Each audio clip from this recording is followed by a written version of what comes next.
Assalamualaikum warahmatullahi wabarakatuh. Selamat pagi. Jumpa dengan saya kembali. Saya di sini akan menerangkan materi tentang peraturan perundangan tentang distribusi obat dan pola pengawasannya di Indonesia. Bagian pertama yaitu dari landasan hukum. Satu, dari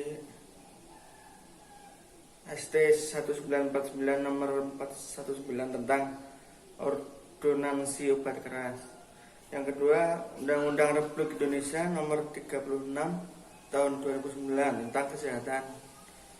Nomor 3, Undang-Undang Republik Indonesia nomor 5 tahun 1997 tentang psikotropika. Nomor 4, Undang-Undang Republik Indonesia nomor 35 tahun 2009 tentang narkotika. Undang-undang selanjutnya, Undang-Undang nomor 5 nomor 8 tahun 1998 tentang perlindungan konsumen. Nomor 6, PP Republik Indonesia nomor 72 tahun 1998 tentang pengamanan sediaan farmasi dan alat kesehatan. Nomor 7, Peraturan Perundangan Republik Indonesia nomor 51 tahun 2009 tentang pekerjaan kefarmasian. Nomor 8, Peraturan Menteri Kesehatan Republik Indonesia atau Permenkes PMK nomor 9 tahun 2017 terkait apotek. Nomor 9, Permenkes Republik Indonesia nomor 1148 Menkes per 6 2011 tentang pedagang besar farmasi. Nomor 10, Keputusan Menteri Kesehatan Republik Indonesia nomor 1331 Menkes per ESK 10 2002 tentang perubahan atas Peraturan Menteri Kesehatan Republik Indonesia nomor 167 Kap P8 1972 tentang pedagang eceran obat. Kita masuk kepada 3 dimensi obat. Yang pertama adalah obat adalah komoditas khusus yang berperan penting untuk kesehatan dan keselamatan manusia. Untuk subpopulasi tertentu, kelangsungan hidupnya tergantung pada obat. Obat biasa disebut juga soskem plus ekon plus TIKN. Sejauh ini apakah ada pertanyaan? Kalau belum, kita lanjut pada sarana obat. Sarana obat dibagi menjadi 3, yaitu dari sarana produksi, sarana distribusi, dan sarana pelayanan. Pertama, dari sarana produksi. Di industri farmasi ada 5, yaitu PMA atau penanaman modal asing. Yang kedua PMDN, penanaman modal dalam negeri nasional. Yang keempat BUMN atau badan usaha milik negara. Yang kelima TNI dan Polri. Sarana obat yang kedua yaitu sarana distribusi, yaitu pedagang besar farmasi atau PBF. Nomor 1 adalah PMA, yang kedua nasional. Yang ketiga sarana pelayanan, yaitu apotek, rumah sakit, poliklinik, klinik, toko obat maupun puskesmas. Selanjutnya mata rantai distribusi obat, yaitu pertama impor pada produksi, diteruskan distribusi, pelayanan dari industri farmasi, pedagang besar farmasi, dan apotek dan rumah sakit tersebut.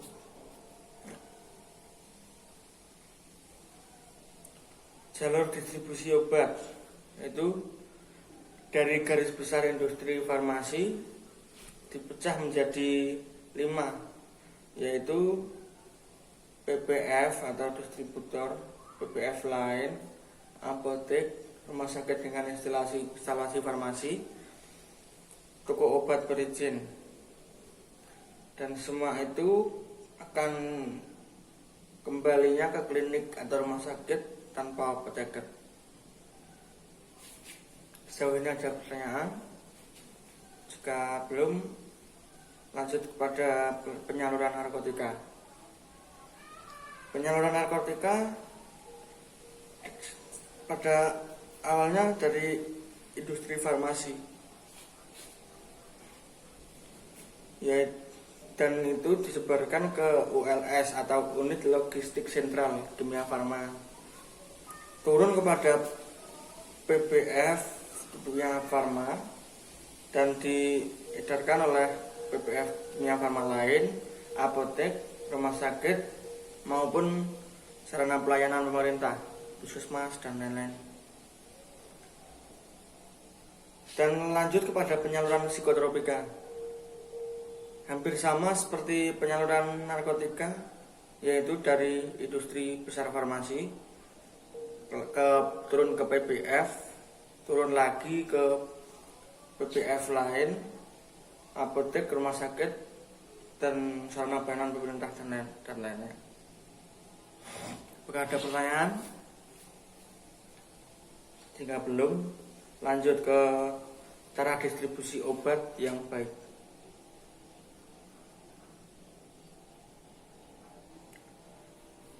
Masuk kepada kerangka konsep cara distribusi obat yang baik, atau biasa disebut juga Good Distribution Practice atau GDP. Dari GDP ada pembagian standar dua. Yang pertama, sarana distribusi yang isinya sistem jaga mutu obat, sistem jaminan keabsahan obat, dan pengamanan distribusi obat. Yang kedua, dari prinsip-prinsip GDP, dari personalia ada kompeten dan profesional. Yang kedua, sistem jaga mutu. Jaga mutu yang pertama ada sumber pengadaan, kondisi penyimpanan, dan yang terakhir hindari kesalahan pemberian obat. Yang terakhir dari prinsip GDP ada dokumentasi, yaitu pencatatan atau cara mudah telusuri. Kedua pembagian ODP tersebut, yaitu sarana distribusi dan prinsip GDP, akan berkumpulnya menjadi satu pada perlindungan masyarakat atas obat yang beredar, yaitu dari khasiat, keamanan, dan mutu. Lanjut kepada hukum tentang penerapan pedoman cara distribusi obat yang baik. Pedoman cara distribusi obat yang baik merupakan aspek yang meliputi personalia, bangunan dan peralatan, penyimpanan obat, pengadaan dan penyaluran obat, dokumentasi, dan yang terakhir penarikan kembali obat. Kita lanjut kepada tujuan GDP atau distribusi obat yang baik. Yang pertama, tujuannya adalah terlaksananya distribusi obat dan penggunaan obat untuk melindungi masyarakat dari kesalahan penggunaan dan penyalahgunaan. Yang kedua, menjamin keabsahan dan mutu obat agar obat yang sampai ke konsumen adalah obat yang efektif, aman, dan dapat digunakan sesuai tujuan penggunaannya. Apakah ada pertanyaan? Kalau belum, kita lanjut kepada prinsip-prinsip dasar GDP. Prinsip dasar GDP yang pertama adalah jaga mutu perlu dilakukan, karena itu mutu mempengaruhi keamanan jika dikonsumsi oleh masyarakat. Yang kedua, sistem jaga mutu meliputi kondisi penyimpanan yang sesuai, hindari kontaminasi dengan produk lain, jaminan bahwa produk yang benar diserahkan kepada konsumen dalam waktu yang memadai. Lanjut ke sistem penelusuran atau dokumentasi yang baik apabila terjadi sesuatu kesalahan pada pengelolaan. Yang terakhir, prosedur penarikan yang efektif.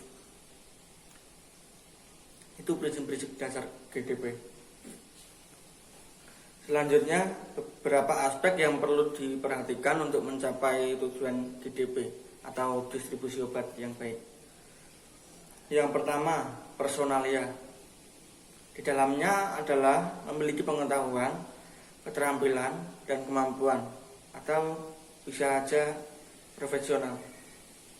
Yang kedua, tempat penyimpanan obat. Sesuai dengan tujuannya dapat menghindari terjadinya kerusakan obat. Misal dari suhu, dari cahaya, atau dari yang lain-lain. Luasnya cukup memadai atau aman. Dan terakhir, perlengkapan yang memadai. Selanjutnya, aspek nomor 3 yaitu prosedur operasional yang mantap. Untuk dapat menjamin pelaksanaan pengelolaan obat sesuai peraturan. Yang kedua, menjamin penyediaan data yang akurat. Yang ketiga, menjaga tingkat stok. Ini mungkin ada keterbatasan stok, jadi stok bisa saja ada keterbatasan dan tidak disebarluaskan secara besar-besaran. Yang keempat, melaksanakan dokumentasi ataupun administrasi yang baik. Aspek yang keempat dari dokumentasi atau administrasi adalah selalu tersedia bila diperlukan. Berarti kalau sekarang bahasa gaulnya ready stock. Yang kedua, termasuk dokumen pengadaan, penjualan, penyimpanan resep atau recall. Aspek yang kelima atau yang terakhir adalah inspeksi diri, yaitu dilakukan untuk memantau pemenuhan terhadap peraturan. Apakah ada pertanyaan? Kalau tidak, lanjut kepada penerapan cara distribusi obat yang baik atau CDOB. Yang pertama adalah importasi bahan baku obat atau biasa disebut BPO, dan obat jadi melalui sistem satu pintu atau National Single Window atau disebut dengan NSW sebagai salah satu tools atau alat dalam pengawasan. Yang kedua, penyimpanan, jaminan quality produk, jaminan kualitas atau mutu produk. Yang ketiga, penyaluran, dapat dipertanggungjawabkan dan dengan dokumentasi lengkap. Lanjut ke peraturan pemerintah Republik Indonesia nomor 51 tahun 2009 tentang pekerjaan kefarmasian. Pekerjaan kefarmasian adalah pembuatan termasuk pengendalian mutu sediaan farmasi, pengamanan, pengadaan, penyimpanan, dan pendistribusian atau penyaluran obat, pengelolaan obat, pelayanan obat atas resep dokter, pelayanan informasi obat, serta pengembangan obat ataupun bahan obat dan obat tradisional.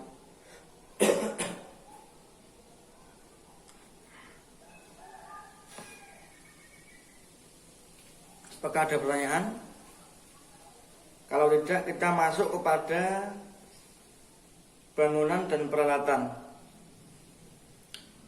Yang isinya pertama adalah atau diantaranya adalah dapat melindungi obat dari pengaruh temperatur, kelembapan, banjir, rembesan melalui tanah, masuk dan bersarangnya binatang kecil, tikus, burung, dan lain-lain. Yang kedua, cukup kering, bersih, dan tersedia ruang pisah untuk produk tertentu, misal narkotika, psikotropika, vaksin, zat adiktif, dan lain-lain. Memiliki sirkulasi udara yang baik, Selanjutnya, bersih, bebas dari tumpukan sampah, yaitu hindari kepada tempat-tempat yang kotor. Selanjutnya, penerangan yang cukup.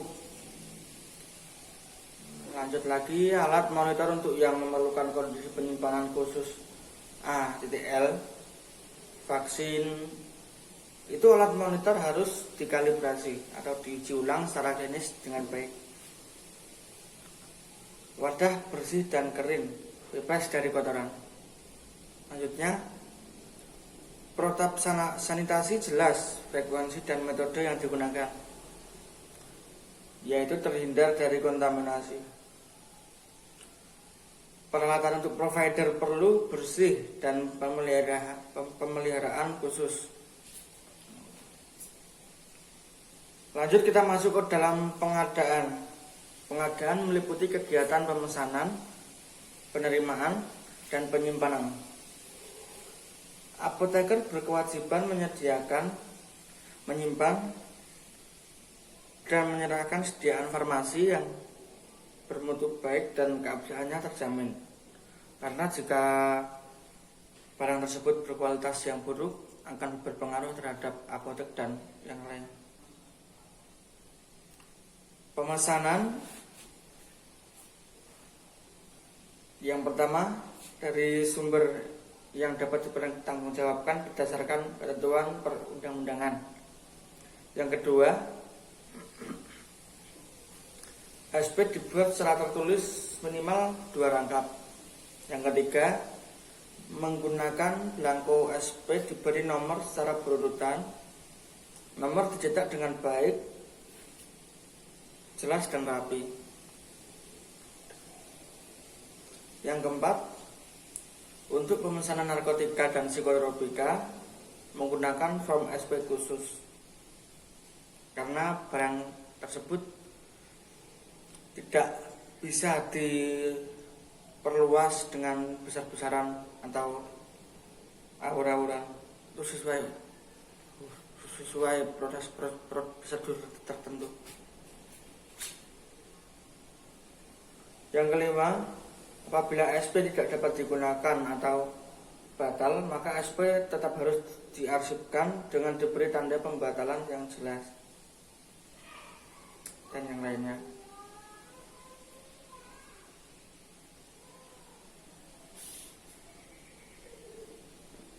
Ada pertanyaan?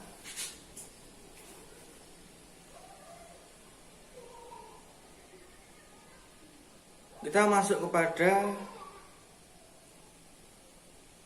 penerimaan obat.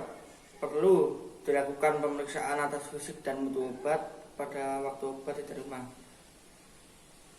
Yang kedua, faktur penerimaan atau surat penyerahan barang atau SPB ditandatangani dengan tenaga teknis kefarmasian dan diarsipkan dengan baik, dan yang lainnya.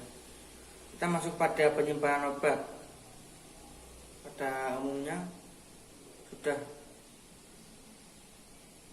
masyarakat sudah tahu tentang penyimpanan obat, yaitu ya jangan taruh obat di dalam suhu yang panas atau yang temperatur yang tinggi atau dalam cahaya yang terang, dalam kelembapan yang lembab. Dan kita masuk kepada prinsip dasar pengawasan obat dan makanan, yaitu yang terakhir, yaitu dari masyarakat, pemerintah, pelaku usaha, dan lintas sektor masuk ke atas kepada Badan POM, yaitu BPOM, dengan melegalkan. Tujuan pengawasan obat yang pertama, menjamin tersedia obat dengan jumlah dan jenis yang cukup sesuai kebutuhan. 2. Meningkatkan penyebaran obat ke masyarakat. Yang ketiga, menjamin kebenaran khasiat, keamanan, mutu, dan keabsahan obat. Yang keempat, melindungi masyarakat dari obat yang tidak memenuhi syarat atau TMS. Yang kelima, memanfaatkan potensi nasional di bidang obat. Ruang lingkup pengawasan, yaitu pengaturan, pembinaan, dan pengawasan. goals atau tujuan yaitu melindungi konsumen pengguna obat.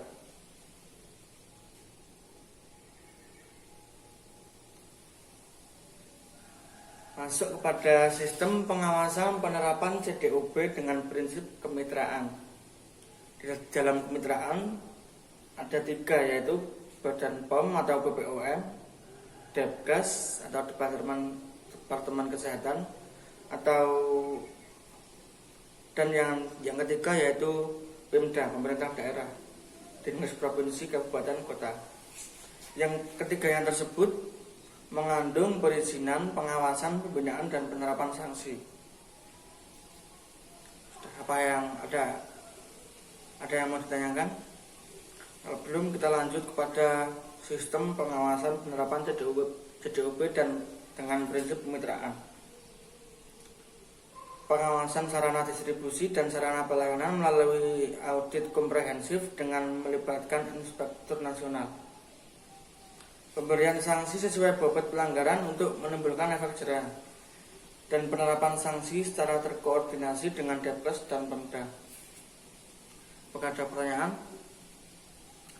Kalau tidak, materi saya anggap cukup dan